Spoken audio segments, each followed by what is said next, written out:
Well, great win today by our guys. Definitely not pretty. Came from behind, had some opportunities. Offensively, did a nice job there in the first of getting a couple guys on. Briar Hawkins, attacked the first pitch strike and got a sac fly there. And, give their offense credit. They attacked Strider. 4 hits in the second inning, all on first pitch strikes. So they were on the attack today, and but Strider did a really good job of limiting his damage. Continued to pound the strike zone. Matt Clark was the difference today for us. Obviously with Spencer being on a pitch count, we needed Matt to be really good for us, and Matt was outstanding. 3 innings, only 1 hit, 4 punch outs, and Carson was Carson.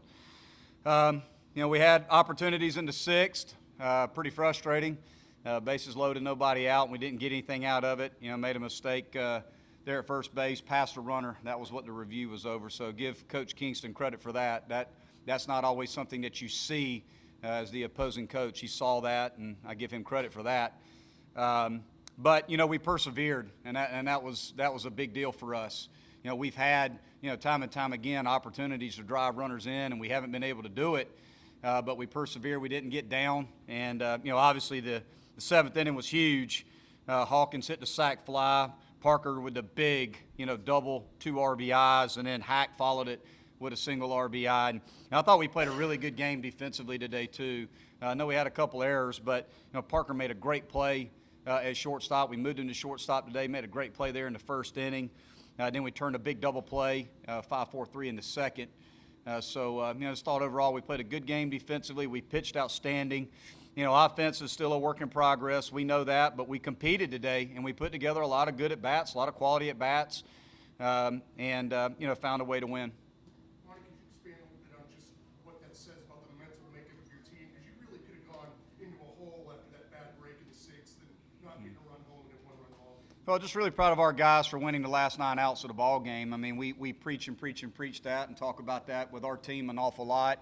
And we did that. Again, we got into the last 9 outs in the 7th inning is when we broke it open, and we pitched extremely well for the last 9 outs of the ball game. And that was the difference in the game. It was a 2-1 game up to that point, and we found a way to win the back half of that game.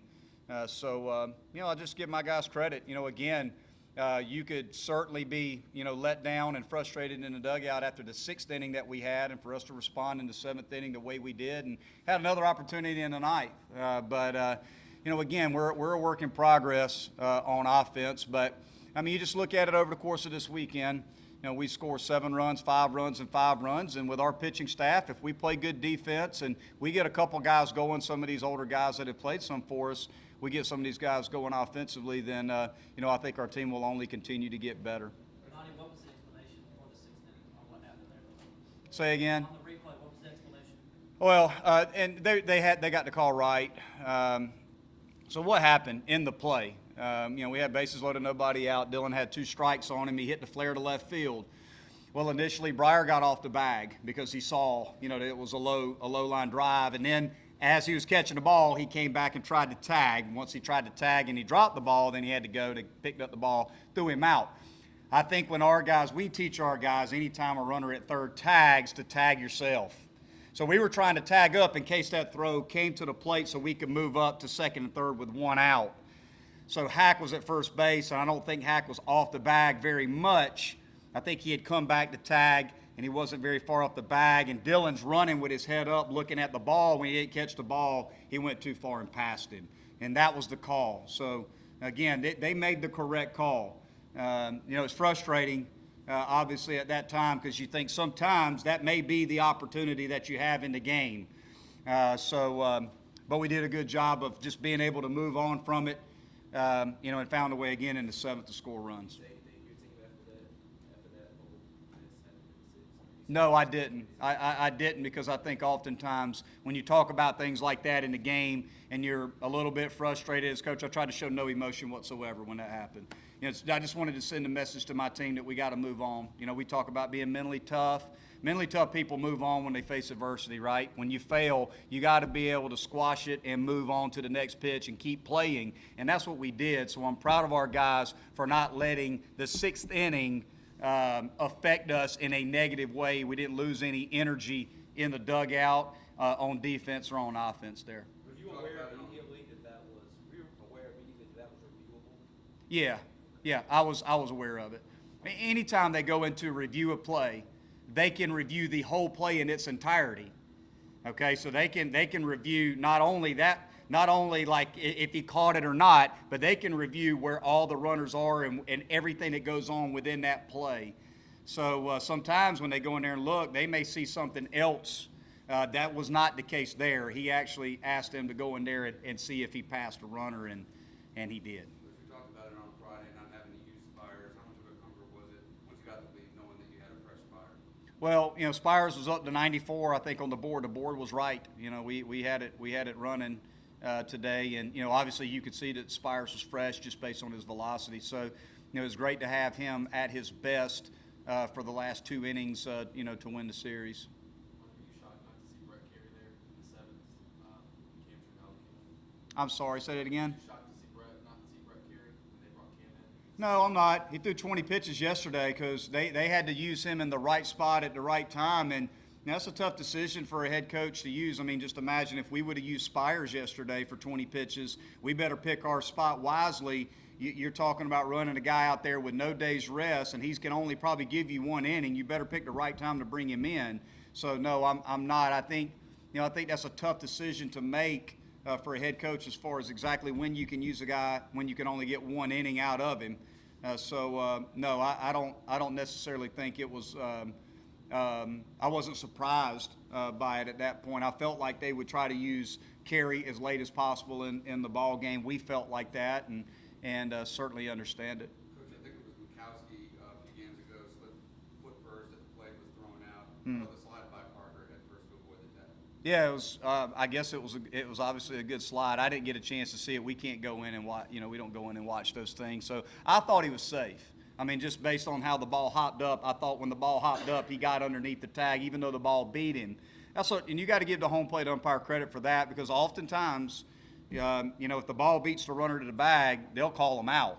So you got to give him credit for being in a good position right there when he caught the baseball for him to get underneath it. But Parker also needed to have a bigger lead at second base. They weren't even holding him with 2 outs, so we talked about that in the dugout too. Big picture, Monte, what does this series mean?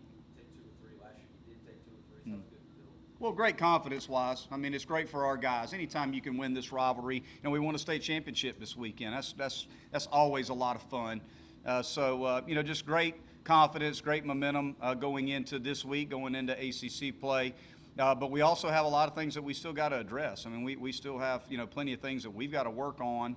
But I felt like, we had some tough decisions to make today. We moved a lot of pieces around to try to put the right 9 on the field today, put James at short. Glad that worked out. Put Mac back in there at second base and put Sam, who we think is our best athlete, with Teodosio being hurt, put him in center field today. So, all in all, we felt like it was our most athletic and best defense to put on the field.